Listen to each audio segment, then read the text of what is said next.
Hello बच्चों, एक बार फिर से एनएससीसी चैनल पर आपका बहुत बहुत स्वागत है। जैसा कि सीयूटी के स्टूडेंट के लिए हम प्रोवाइड करवा रहे हैं अच्छे अच्छे क्वेश्चन जो आपको सफलता दिला सकते हैं सीयूटी की आने वाली जो एग्जाम है 2026 में। तो उसी के अकॉर्डिंग जो आज पहला क्वेश्चन आपके सामने है वो कौन सा है, तो देखो, वे पुष्प जिनके अंडाशय में एक बीजांड होता है और वे एक पुष्प क्रम में बंधे रहते हैं सामान्यतः किसके द्वारा परागित होते हैं। यानी क्या पूछ रहा है आपको, तो ये जो है क्वेश्चन वो इंग्लिश मीडियम स्टूडेंट और जो आपके हिंदी मीडियम स्टूडेंट है दोनों के लिए बेनिफिशियल रहेंगे, क्योंकि दोनों लैंग्वेज में हम आपको प्रोवाइड करवा रहे हैं, ठीक है। और यहाँ जब अपन एक्सप्लेनेशन करते हैं वो भी दोनों लैंग्वेज में चलता है, तो दोनों बच्चों के लिए ये क्या है, यूजफुल है। तो देखो, flowers which have a single ovule in the ovary and are packed into a inflorescence are usually pollinated by. क्या पूछ रहा है आपको, वे पुष्प जिनके अंडाशय में एक बीजांड होता है। अंडाशय आपको पता ही है ना, ये देखो अपन कार्पल की स्ट्रक्चर बनाते हैं तो ये वाला पार्ट क्या है, ओवरी है, यानी this part called is ovary, अंडाशय। ठीक है बच्चों, और ये वाला पार्ट आपके क्या है, स्टिग्मा,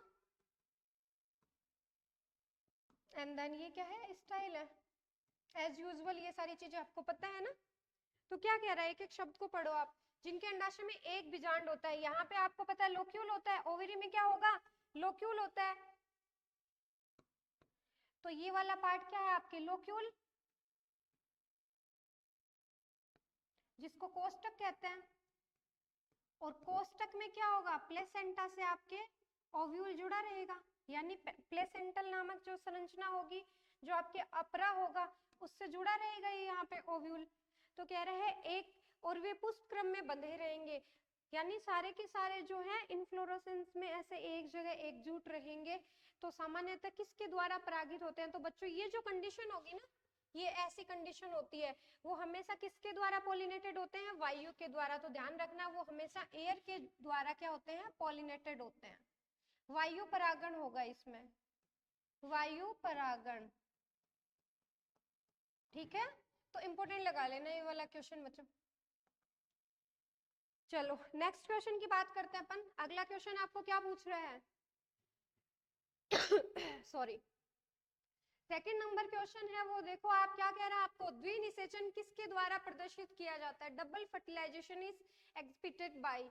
यानी जो आपके द्विनिषेचन, तो अपन को सबको पता है द्विनिषेचन किस में पाया जाएगा, एंजियोस्पर्म में। अपन बात किसकी कर रहे हैं, किसको पढ़ रहे हैं अपन, एंजियोस्पर्म को, फ्लावरिंग प्लांट को, उसी का नाम क्या है, फ्लावरिंग प्लांट। यानी एंजियोस्पर्म में क्या पाया जाता है, लेकिन इसको पहले अपन देख लेते हैं। एंजियोस्पर्म में किसका निर्माण हो रहा है, एम्ब्रियो शेक का। और एम्ब्रियो शेक में भी जो आपकी केंद्रक में क्या बनाया था अपने, पोलर न्यूक्लिया, या जो केंद्रीय कोशिका थी ना, वहां पे दो क्या थे वहां पे, अरे दो न्यूक्लियस थे उसमें। तो दो न्यूक्लियस है उसके पास में, एक मेल गेमेट आएगा और मेल गेमेट आके वो क्या बन जाएगा, 3n हो जाएगा, यानी ट्रिप्लोइड हो जाएगा, 3n स्ट्रक्चर बन जाती है। और वो 3n स्ट्रक्चर आगे किसका फॉर्मेशन करती है, एंडोस्पर्म का भ्रूणपोष बनाती है, भ्रूणपोष का निर्माण होगा। तो ये भ्रूणपोष का निर्माण किसके द्वारा होता है, डबल फर्टिलाइजेशन के द्वारा होता है। क्लियर है ना ये बात तो किसमें होगा, आपको पूछ रहा है, ऑप्शन आपके सामने क्या है। तो द्विनिषेचन की क्रिया कभी भी जिम्नोस्पर्म में नहीं होती है, किसमें होती है बच्चों, एंजियोस्पर्म का कैरेक्टरिस्टिक है ये क्या है, डबल फर्टिलाइजेशन। किसकी कंडीशन है, एंजियोस्पर्म की। ध्यान रखना, भ्रूणपोष का निर्माण डबल फर्टिलाइजेशन से किसमें होता है, एंजियोस्पर्म में होता है, फ्लावरिंग प्लांट में होता है। क्लियर है। तो यहाँ फर्स्ट ऑप्शन क्या दे रखा है, जिम्नोस्पर्म, दैट मीन्स ये क्या हो गया, रॉन्ग। दूसरा क्या है, सेवाल। और थर्ड क्या दे रखा है, कवक। तो फोर्थ ऑप्शन आपके पास क्या है, एंजियोस्पर्म। इसी का नाम क्या है, फ्लावरिंग प्लांट। फ्लावरिंग प्लांट किनको कहते हैं, एंजियोस्पर्म को। क्लियर है क्या, यानी आपको ध्यान रखना है, डबल फर्टिलाइजेशन किसमें होता है, द्विनिषेचन की क्रिया किसमें होगी, एंजियोस्पर्म में होती है। चलो नेक्स्ट क्वेश्चन देखिए, आगे चलें। कॉपी और पेन साथ में रखा करो सॉरी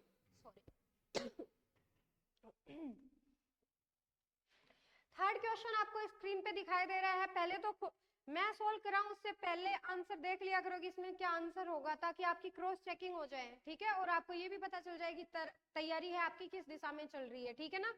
तो अच्छे से तैयारी करने का सबसे अच्छा तरीका है, पहले टॉपिक अच्छे से तैयार करो, उसके बाद में आप देन यहाँ क्वेश्चन सॉल्व करोगे मेरे साथ फटाफट से। तो पहले आप आंसर चेक कर लिया करो अपना, उसके बाद में एक्सप्लेनेशन आपको बताई दूंगी कि कैसे होगा, ठीक है। बहुभुर्णीय बीजांडकाय किन जातियों में पाए गए? क्या कह रहा है आपको? बहुभुर्णीय nuclear polyembryony is reported in species of. तो ये वाली चीज एज कॉमन आपको सबको पता है किसमें पाए जाते हैं? सिट्रस फ्रूट जो होते हैं आपके, जैसे आपके संतरा है, नींबू है, यानी सिट्रस फ्रूट्स में क्या पाई जाती है? पॉलीएम्ब्रियोनी पाई जाती है। जब भी पॉलीएम्ब्रियोनी में क्या होगा? एक से अधिक भ्रूण का निर्माण हो जाता है, ठीक है। एक से अधिक जब भ्रूण का निर्माण हो जाएगा तो उसको क्या बोलते हैं? पॉलीएम्ब्रियोनी बोलते हैं। ये वाली कंडीशन किस में होती है? सिट्रस में। अगला क्वेश्चन देखो, देखें, पहले सोल्व करो अगला क्वेश्चन। क्या कह रहा है आपको? जनन छिद्र का क्या काम है? What is the function of the germ pore? Germ pore कहाँ पाया जाता है? पहले तो ये सोचो आप, एक एक कॉन्सेप्ट को देखते चलो क्या कह रहा है। तो अगर मैं यहाँ पे पोलन ग्रेन की संरचना बनाऊं, देखो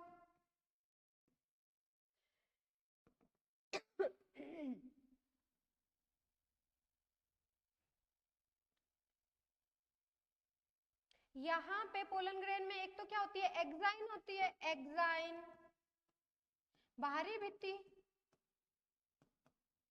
अगर पोलन ग्रेन की संरचनापन देखें तो इसमें क्या है? प्लाज्मा मेम्ब्रेन के अतिरिक्त यहाँ पे दो भित्तियां और पाई जाएंगी। जो बाहर की है वो एक्साइन कहलाएगी, जो अंदर वाली है वो इंटाइन है। क्या है? इंटाइन। बाहर वाली पे क्या पाया जाएगा? एक सबसे हार्डेस्ट मटेरियल, यानी प्लांट जगत का सबसे हार्डेस्ट मटेरियल कौन सा है? स्पोरोपोलेनिन। क्या है? स्पोरोपोलेनिन। कॉपी में लिख लो इसको, स्पोरोपोलेनिन को।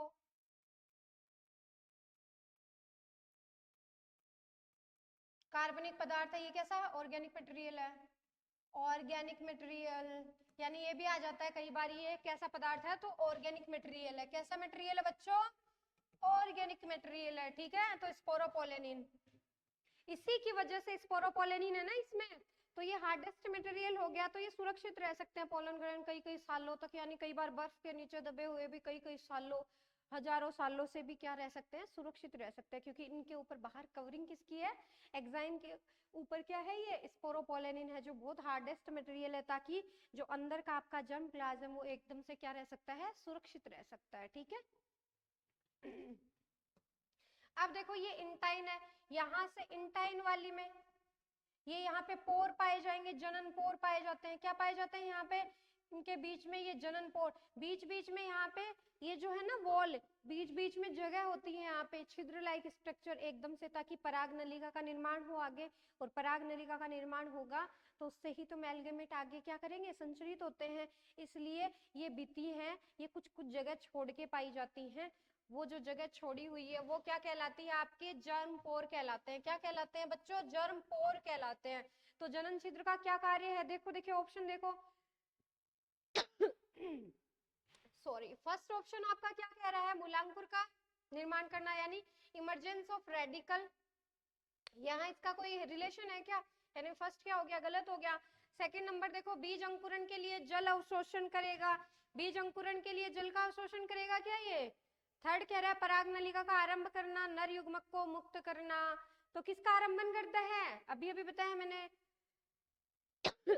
पराग नलिका का क्या करेगा? आरंभन करेगा। इंपॉर्टेंट लगा लो क्वेश्चन को, ठीक है।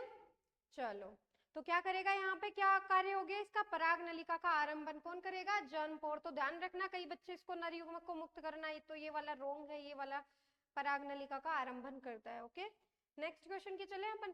तो नेक्स्ट क्वेश्चन देखो आपकी स्क्रीन पे क्या है। फूलों के भीतर एक लिंगता के पाए जाने से किस बात को रुकावट पहुंचती है? यानी आपके पास अगर एक लिंगी फ्लावर है, यूनिसेक्सुअल फ्लावर है आपके पास, तो या तो उसमें क्या होगा? स्टेमन होंगे, या उसके पास क्या होगा? कार्पल होगा। यानी एक लिंगी फ्लावर है तो किस बात को रुकावट पहुंच सकती है? देखो देखिए, सवयुग्मन तथा सजात पुष्पी परागण को डायग्राम बना लेते हैं अपन। देखो देखिए, डायग्राम बनाऊं मैं यहाँ पे।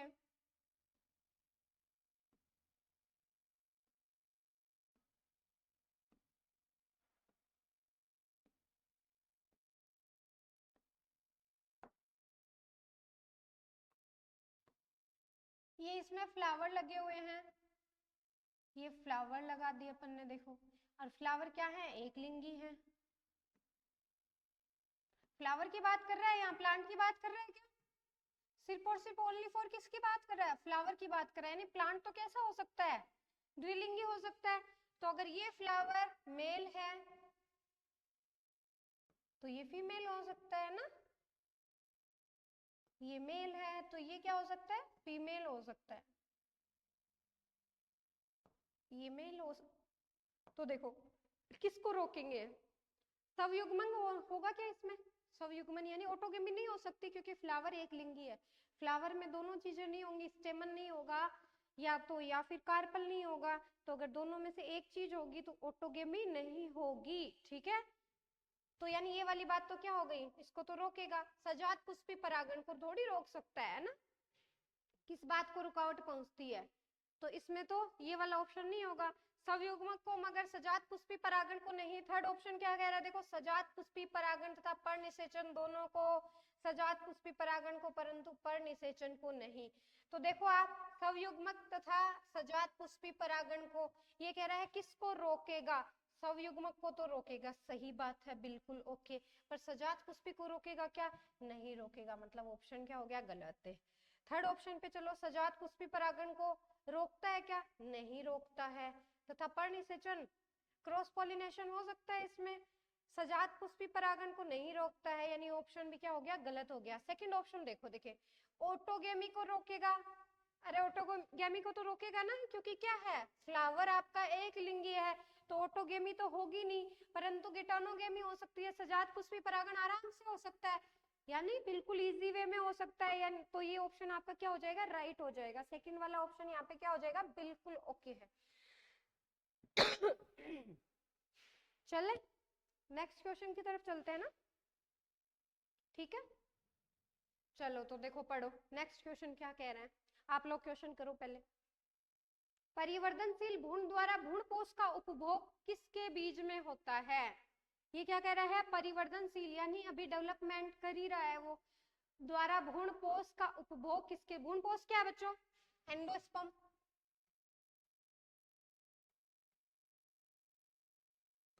किसके बीज में होता है। पूरा का पूरा इसमें परिवर्तनशील भ्रूण द्वारा भ्रूणपोष का उपभोग किसके बीज में होता है। तो आपको पूछा किसके बीज में होगा, तो ये वाला जो है ना मटर वाला, इसमें हो जाएगा। ये क्या है, मटर द्विबीजपत्री, तो द्विबीजपत्री बीजों में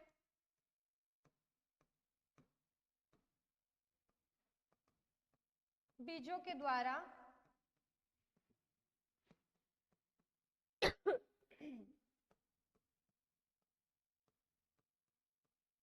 भ्रूणपोष का उपभोग कर लिया जाता है,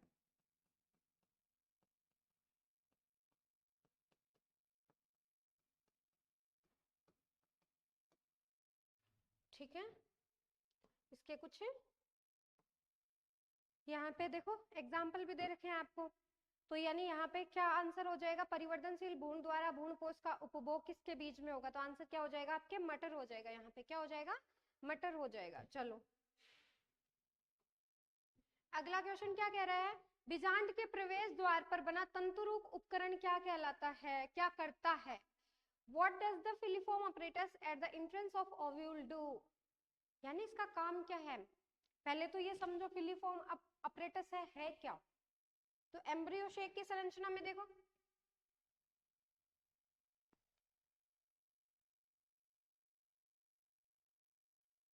ये एम्ब्रियो शेक की स्ट्रक्चर है। यहां अपन क्या बना दे, सेकेंडरी न्यूक्लियाई,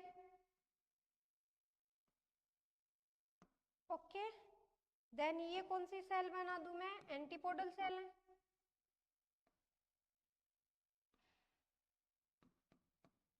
ठीक है। आगे चलो आप, ये वाली क्या है, एग सेल, और इसके पास में क्या है,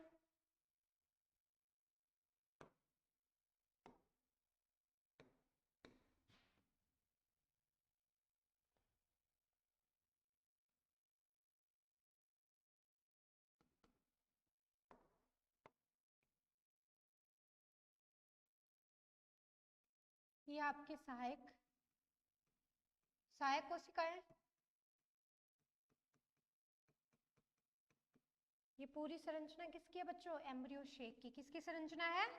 एम्ब्रियो शेक की संरचना है, ठीक है। ये आपके क्या हो गया? पोलर न्यूक्लियाई या सेंट्रल न्यूक्लियाई। इसके ऊपर ये बाहरी कवरिंग है,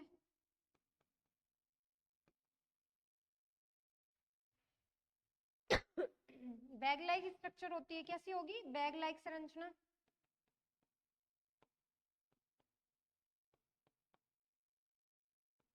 ओके, अब क्या पूछ रहा है? इस पूरे को, यानी ये वाली दोनों सेल और ये वाली है, ये तीनों मिलके ऐसे एक तंतुनुमा संरचना सी बनाती है। यहाँ पे इसको बोलते हैं एग अपरेटस फिलीफॉर्म, यानी इस तरह से उबड़ खाबड़ ऐसे ऐसे ऐसे ऐसे ऐसे जिगजैग जिगजैग जिगजैग ऐसी संरचना यहाँ बनाएंगी। ये वाली जो संरचना है वो आपके क्या कहलाएगी? Filiform apparatus. फिलीफॉर्म अपरेटस बोलते हैं बच्चों इसको, ठीक है। अब देखो क्या होता है, जब पराग नलिका आती है ना, जब पराग नलिका की एंट्री होगी हमेशा कौन से रीजन से होगी? माइक्रोपाइलर रीजन से एंट्री करेगी। अरे उसकी एंट्री के तरीके तो तीन है, या तो मान लो कि वो कहां से आए, मिड वाले पार्ट से आएगी, चलाजल वाले पार्ट से आ सकती है, या फिर कहां से आएगी? माइक्रोपाइलर वाले रीजन से। परंतु सबसे पहले एंट्री किधर से करेगी? यहां से, ठीक है। ये वाले जो फॉर्म जो ऑपरेटस है इसके पास एंट्री करती है, तो इसके पास एंट्री करने, जब भी एंट्री करेगी उस टाइम पे इन दोनों में से जो एक कोशिका है वो डीजनरेट हो जाएगी। क्या हो जाएगी? डीजनरेट, अपहासित हो जाती है। ध्यान रखना, जैसे ही पराग नलिका की एंट्री होगी दोनों सहायक कोशिका में से एक सहायक कोशिका क्या हो जाएगी? नष्ट हो जाती है। वहां से पराग नलिका की एंट्री होती है और उसके देन जैसे एंट्री करेगी काई कोशिका भी क्या हो जाती है? नष्ट। यानी जो वेजिटेटिव सेल थी ना वो भी क्या हो जाएगी? वेजिटेटिव सेल किसके पास थी? जो परागकण आगे डेवलपमेंट करके उसने क्या बनाए थे? मेल गैमेट बनाए थे, और मेल गैमेट की जनन कोशिका में बने थे। और काई कोशिका थी ना, दो कोशिकाएं थी, उसमें डेवलपमेंट किया था, तो उसने एक जनन कोशिका एक काई कोशिका। जनन कोशिका में तो क्या बन गए थे? दो मेल गैमेट बन गए थे। तो वो जो काई कोशिका है ना वो भी इस स्थान पे क्या हो जाएगी? आके डीजनरेट हो जाती है। तो यहाँ ध्यान रखना, यहाँ से एंट्री होगी और कहाँ? एग सेल के पास मेल गैमेट पहुंच जाएगा और फर्टिलाइजेशन की क्रिया यहाँ पे हो जाएगी। तो ये ध्यान रखना। तो उपकरण क्या करता है? ऑप्शन पढ़ो देखे। पहला ऑप्शन क्या कह रहा है? पराग नलिका को सहायक कोशिका से अंडे में या अंड कोशिका में जाने को दिशा देता है। पराग नलिका को सहायक कोशिका से अंड कोशिका में जाने को दिशा देता है। सेकंड ऑप्शन देखो, पराग नलिका को एक सहायक कोशिका में प्रवेश करने में सहायता करता है। थर्ड वाला कह रहा है भ्रूण कोश के भीतर एक से अधिक पराग नलिका को प्रवेश नहीं करने देता। Prevents more than one pollen tube from entering embryo shake. Fourth option कह रहा है पराग नलिका को खोल देता है, ओपन द पोलन ट्यूब। यानी चारों ऑप्शन आपके पास है। फर्स्ट वाला है guide the pollen tube from synergy to egg. Second है help pollen tube enter a synergy. Third वाला कह रहा है prevents more than one pollen tube from entering embryo sac. And fourth वाला है ओपन द पोलन ट्यूब। तो अभी मैंने क्या बताया है, एक जो सहायक कोशिका यानी सिनर्जिड सेल है वो क्या हो जाती है? यहाँ से अपहासित हो जाएगी, डीजनरेट हो जाएगी। तो एक सहायक कोशिका में प्रवेश करने में सहायता करता है। वेरी सिंपल है ना, बिल्कुल से क्या है, एक पहले डीजनरेट हो जाएगी तो वहां से इसको रास्ता मिल जाएगा पोलन ट्यूब को और उसकी एंट्री हो जाएगी। तो सेकंड नंबर ऑप्शन क्या हो जाएगा आपके यहाँ पे? राइट हो जाएगा। देखो पराग नलिका को एक सहायक कोशिका में प्रवेश करने में सहायता करता है, ठीक है। तो बहुत सही इनमें से कौन सा है? सेकंड वाला ऑप्शन आपकी क्या हो गया? राइट हो गया। क्लियर है क्या? आगे चले, चलो। तो अगला क्वेश्चन आपके सामने स्क्रीन पे कह रहा है, ये भाई बहुत इंपॉर्टेंट लगा लेना, ये एक्सपेक्टेड क्वेश्चन लगा लो। Expected question for CUET 2026। चलो देखो, देखें क्वेश्चन पढ़ते हैं आराम से, एक एक शब्द को देखो। एक पादप जिसकी मूल शीर्ष कोशिका में 42 क्रोमोसोम है, तो इसकी एल्यूरोन सॉरी, एल्यूरोन कोशिकाओं में गुणसूत्रों की संख्या कितनी होगी? क्या पूछ रहा है आपको? एक पादप जिसकी मूल शीर्ष कोशिका में यानी रूट की जो है शीर्ष सेल्स है उसमें 42 क्रोमोसोम है। मूल शीर्ष सेल क्या है यहाँ पे? रूट टिप सेल में, रूट टिप सेल में नंबर ऑफ क्रोमोसोम कितने हैं वो आपको दे रखा है 42। कितने हैं? 42। ये जो मैथमेटिकली फॉर्म में जो क्वेश्चन होते हैं वो सबसे इजी होते हैं, बस इनको करने का तरीका पता होना चाहिए। पहले एक एक चीज को लिख लो आप क्या पूछ रहे हैं, और बच्चे ज्यादातर इनमें ही गलत करके आते हैं। एल्यूरोन, फिर क्या कह रहा है? तो इसकी एल्यूरोन कोशिकाओं में गुणसूत्र की संख्या पता होना चाहिए, क्वेश्चन वही सॉल्व हो गया आपका। एल्यूरोन कोशिकाएं पता होना चाहिए, क्या एल्यूरोन कोशिकाएं, क्या what is the aleurone cells, क्या है एल्यूरोन कोशिकाएं। तो देखो देखिए एल्यूरोन सेल क्या है। तो बच्चों देखना यहाँ पे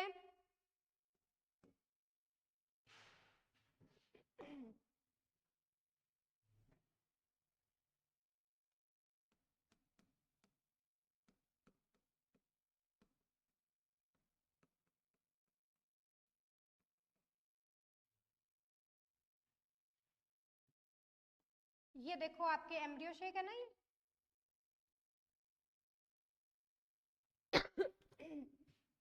अब मान लो फर्टिलाइजेशन हो रखा है इसमें। आफ्टर द फर्टिलाइजेशन की बात करें, आफ्टर द फर्टिलाइजेशन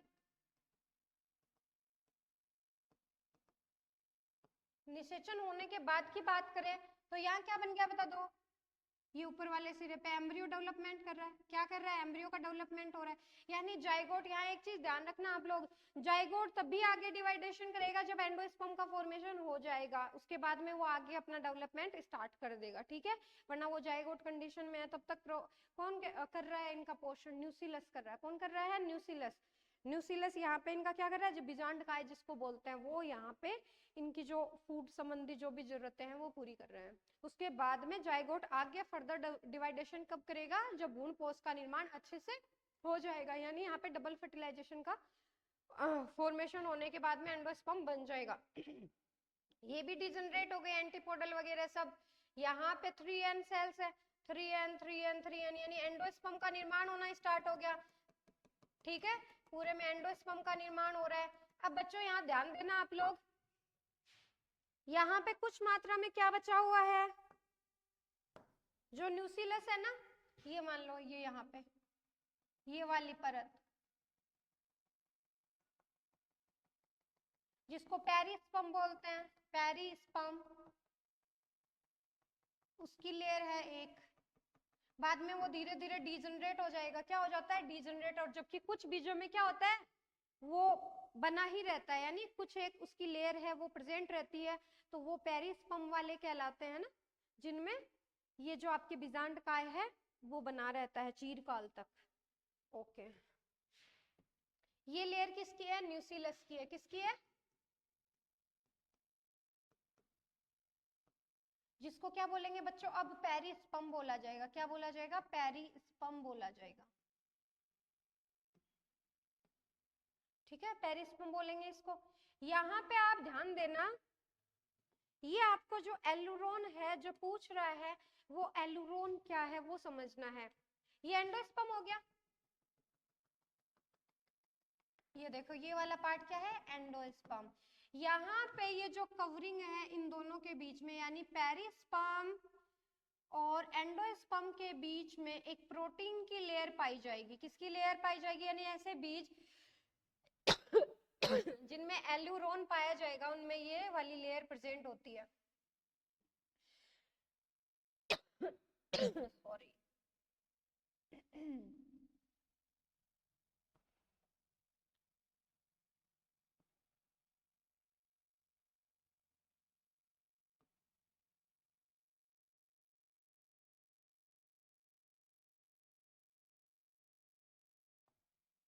ये वाली जो लेयर होगी वो प्रोटीन की बनी होती है। किसकी बनी होगी? प्रोटीन की। डायग्राम बना लो कॉपी में फटाफट से साथ के साथ। ये प्रोटीन की लेयर होती है, ठीक है, नोट करके लिख लो यहाँ पे। फटाफट से, एल्यूरोन किसे कहते हैं? एल्यूरोन।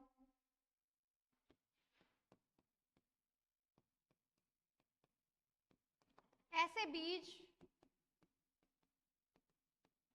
जिनमें पेरिस्पर्म तथा एंडोस्पर्म के बीच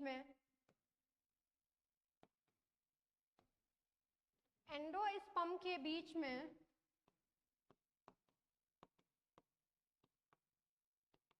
एक प्रोटीन की बनी लेयर पाई जाएगी, एक प्रोटीन की बनी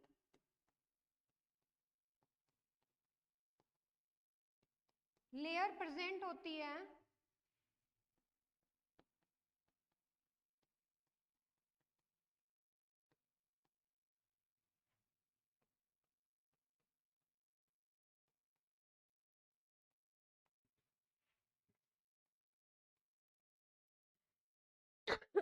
उसे एल्यूरोन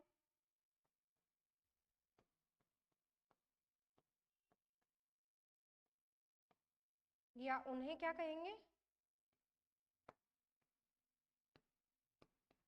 एल्यूरोन सीड्स कहा जाता है।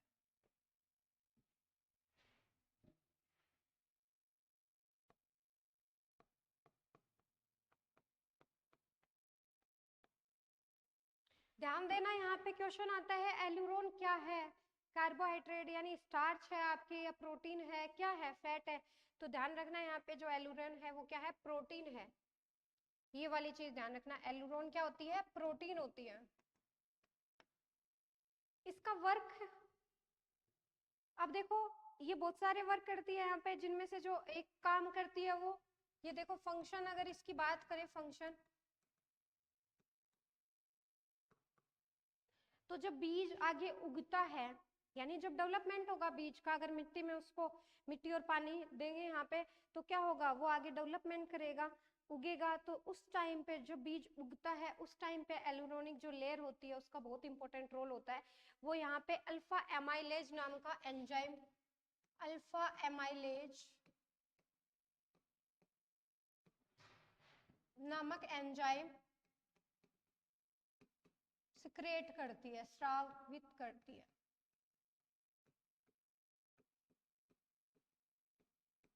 तो ये बात ध्यान रखना, अल्फा एमाइलेज, एल्यूरोनिक जो लेयर है उससे क्या प्रोड्यूस होगा? अल्फा एमाइलेज, जो कि जब बीज उगता है उस टाइम पे बहुत इंपॉर्टेंट है। तो वो प्रोवाइड कौन कराएगी? आपके एल्यूरोन लेयर ही प्रोवाइड करवाती है। तो ये वाली चीज ध्यान रखना, यानी ऐसे बीज होते हैं जिनमें क्या हो? विच हैव पेरिस्पर्म और एंडोस्पर्म के बीच में एक प्रोटीन की लेयर होगी। क्या होगी? प्रोटीन की लेयर रखने वाली। तो वो जो प्रोटीन की लेयर है वो आपके एल्यूरोन कहलाती है। ठीक है, मेरे हिसाब से क्लियर हो गया। ये फटाफट से कॉपी में बना लेना। चलो नेक्स्ट क्वेश्चन की बात करें। अब इसका क्वेश्चन देख लेते हैं, ये क्या पूछ रहा है आपको।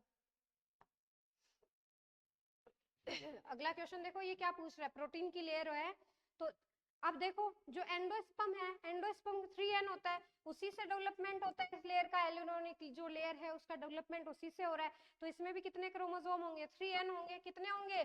3n। और जो रूट टिप होगी, यहाँ ध्यान रखना, जो एल्यूरोन कोशिका है उनका निर्माण किससे होता है? एंडोस्पर्म से हो रहा है। तो वही सेल्स हैं, ये भी 3n वाली कैसी हैं? 3n वाली हैं। जबकि जो रूट टिप सेल है उसमें 2n होंगे। कितने होंगे? 2n होंगे। तो इसमें एल्यूरोनिक लेयर में कितने होंगे? 3n होंगे। तो 3n देखो ये 42 है। क्या है? 42 है। तो 42 2n है, तो 3n कितने हो जाएंगे? 63। कौन सा आंसर हो जाएगा? 63 वाला, थर्ड वाला ऑप्शन यहाँ पे क्या हो जाएगा? क्योंकि यहाँ पे क्रोमोसोम नंबर क्या होंगे? Chromosome number 3n।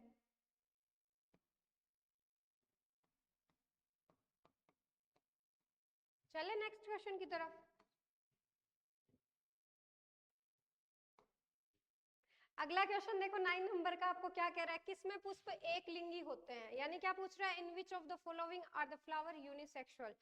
तो यूनिसेक्सुअल फ्लावर मटर वाला नहीं होता, क्योंकि इसमें आपको पता है जेनेटिक्स अपन पढ़ते हैं, तो मेंडल क्या स्वपरागण करवा सकता है? इसमें स्वपरागण परपरागण सब कुछ हो सकता है।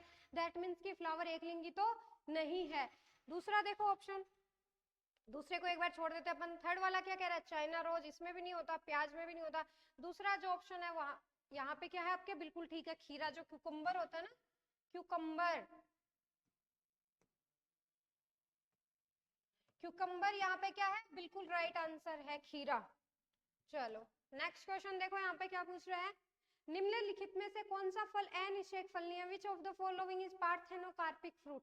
तो सबसे पहले देखो पार्थेनोकार्पिक फ्रूट किसे कहेंगे, यानी अनिषेक फलनी क्या है। ऐसे फ्रूट क्या होते हैं, ऐसे फ्रूट जिनका डेवलपमेंट, अरे फ्रूट है क्या पहले तो ये बताओ, मैच्योर ओवरी क्या है, परिपक्व अंडाशय क्या होता है, फ्रूट होता है। और जो अंडाशय के ऊपर इंटीग्यूमेंट्स नहीं है क्या बने हुए, ठीक है, वो उसकी कवरिंग यानी बाह्य आवरण बना लेते हैं। अब देखो ये क्या कह रहा है आपको, ऐसे फ्रूट जिनका बिना निषेचन के ही क्या हो जाए डेवलपमेंट, यानी ओवरी का फर्टिलाइजेशन हो ही नहीं, उसमें एग सेल कोई फर्टिलाइज नहीं हो और बिना फर्टिलाइजेशन के ही फ्रूट डेवलप हो जाए, तो उसको क्या बोलते हैं अपन, पार्थेनोकार्पिक फ्रूट बोला जाता है, यानी अनिषेक फलनी फ्रूट कहते हैं। तो इसमें से एग्जांपल पूछ रहा है, आपको सबको पता है, इसमें निषेचन की फर्टिलाइजेशन से ही फॉर्मेट होता है। इसमें एप्पल क्या है आपके फर्टिलाइजेशन के बाद बनता है, थैलेमस वाले पार्ट से डेवलप होता है। ये जो एप्पल वाला सेब फ्लावर है, कटहल भी नहीं होगा, आंसर क्या होगा, बनाना, यानी केला होगा, जो आपके बिना निषेचन के ही डेवलप्ड हो जाता है। तो अनिषेक फलनी का एग्जांपल इनमें से कौन सा है, केला। चलो ओके बच्चों, टिल देन नेक्स्ट क्लास में फिर से मिलता है। Okay, thank you so much.